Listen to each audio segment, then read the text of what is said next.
Hello नमस्कार दोस्तों, आप सभी का स्वागत है हमारे यूट्यूब चैनल पे।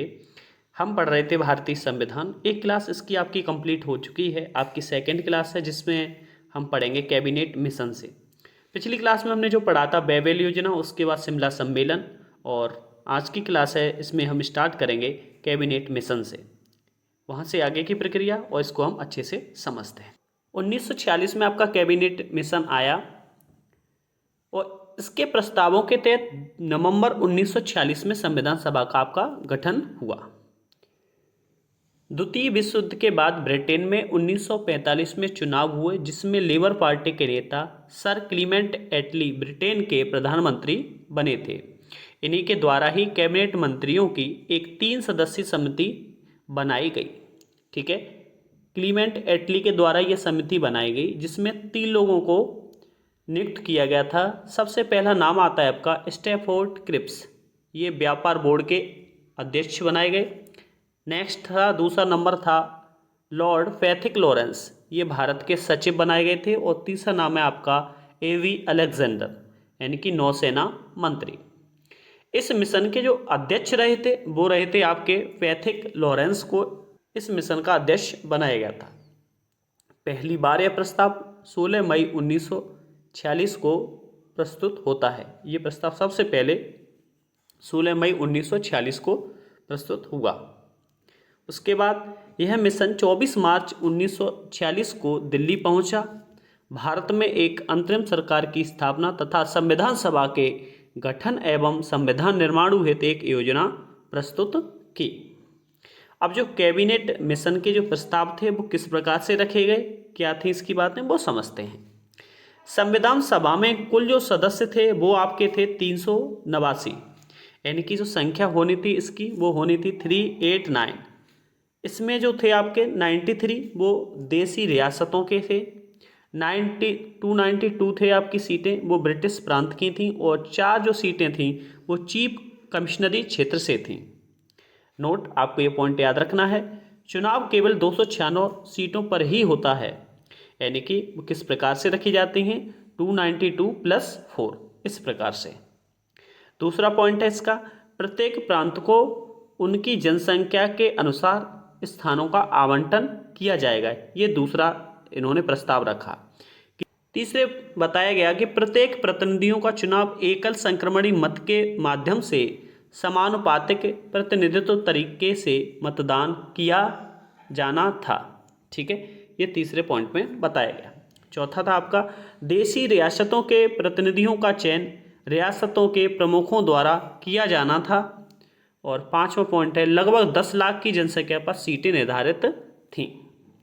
संविधान सभा के लिए चुनाव जुलाई-अगस्त 1946 में संपन्न हुए। तो ये पॉइंट आपको याद रखना है कि संविधान सभा के लिए चुनाव थे जुलाई-अगस्त 1946 में संपन्न हुए थे।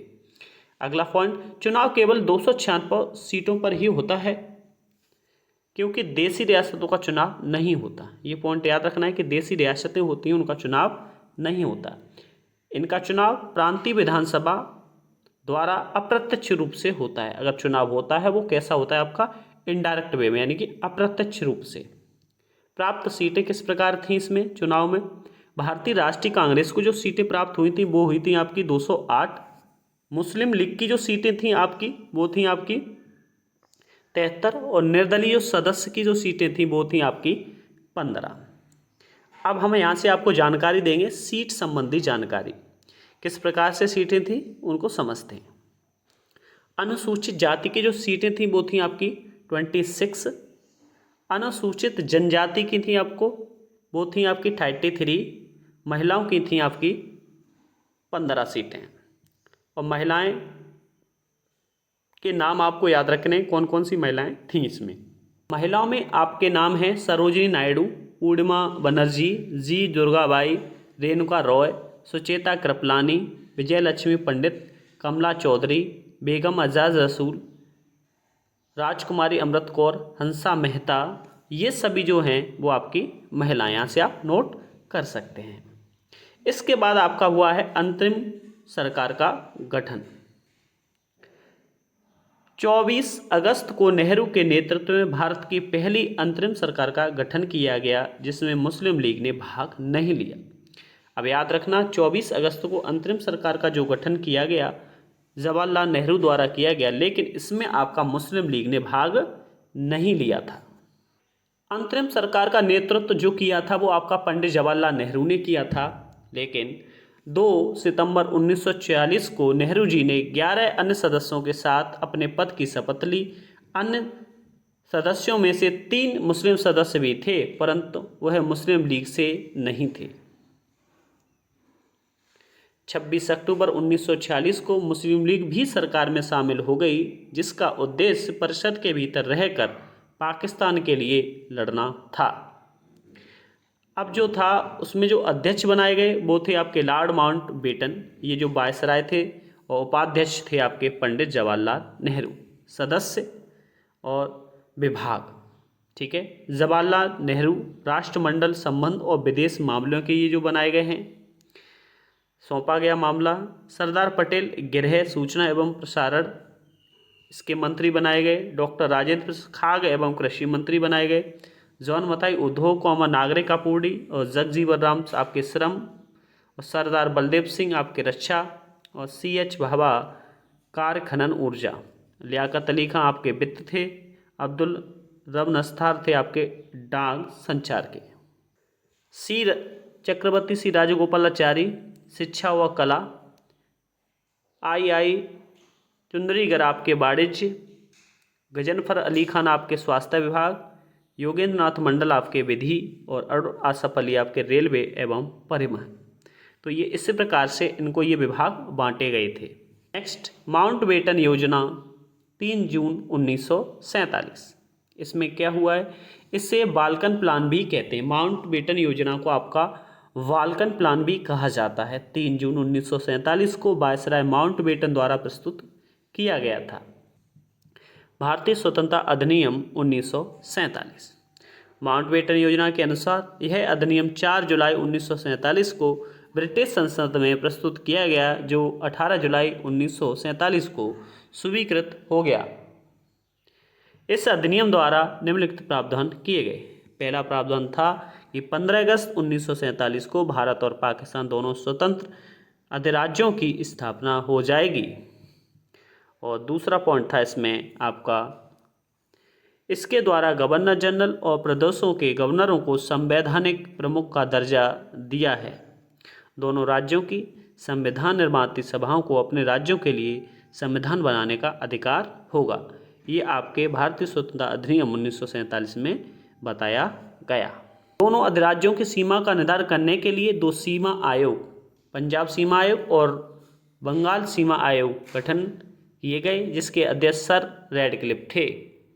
ठीक है, सीमा निर्धारण करने, तो यहाँ से आपको पता होगा कि भारत और पाकिस्तान के बीच में जो सीमा है उसे ही हम रेडक्लिफ रेखा कहते हैं। अब यहाँ से स्वतंत्र भारत का पहला मंत्रिमंडल किस प्रकार था उसे हम समझते हैं। यहाँ से आपकी परीक्षा में लगातार क्वेश्चंस पूछे गए हैं, इसको बड़े ध्यान से समझेंगे। पंडित जवाहरलाल नेहरू जो बनाए गए थे वो आपके प्रधानमंत्री और विदेशी मामले, वैज्ञानिक शोध, राष्ट्रमंडल, ये इनको विभाग दिए गए। सरदार पटेल आपके गृह मंत्री, सूचना, राज्यों के मामले, ये इनके अधीन थे। डॉक्टर राजेंद्र प्रसाद खाद्य एवं कृषि। मौलाना अब्दुल कलाम ये आपके शिक्षा मंत्री बनाए गए। जॉन मथाई आपके रेलवे एवं परिवहन। RK षणमुखम सेठी आपके वित्त थे। डॉक्टर BR अम्बेडकर विधि, और जगजीवन राम आपके श्रम। सरदार बलदेव सिंह आपके रक्षा मंत्री थे। राजकुमारी अमृत कौर आपकी स्वास्थ्य विभाग से थी। CH भाभा आपके वाणिज्य। रफ़ी अहमद किदवई आपके संचार। डॉक्टर श्यामा प्रसाद मुखर्जी उद्योग एवं आपूर्ति। VN गाडगिल आपके कार्य, खान एवं ऊर्जा मंत्री बनाए गए। तो इस प्रकार से इनके ये विभाग सौंपे गए थे। ठीक है, इसके बाद हमारी जो संविधान सभा थी उसका गठन हुआ, और किस प्रकार से हुआ उसको हम समझते हैं। संविधान, भारतीय संविधान एक लिखित दस्तावेज है जिसमें कुछ विधियां और मानक दिए गए हैं।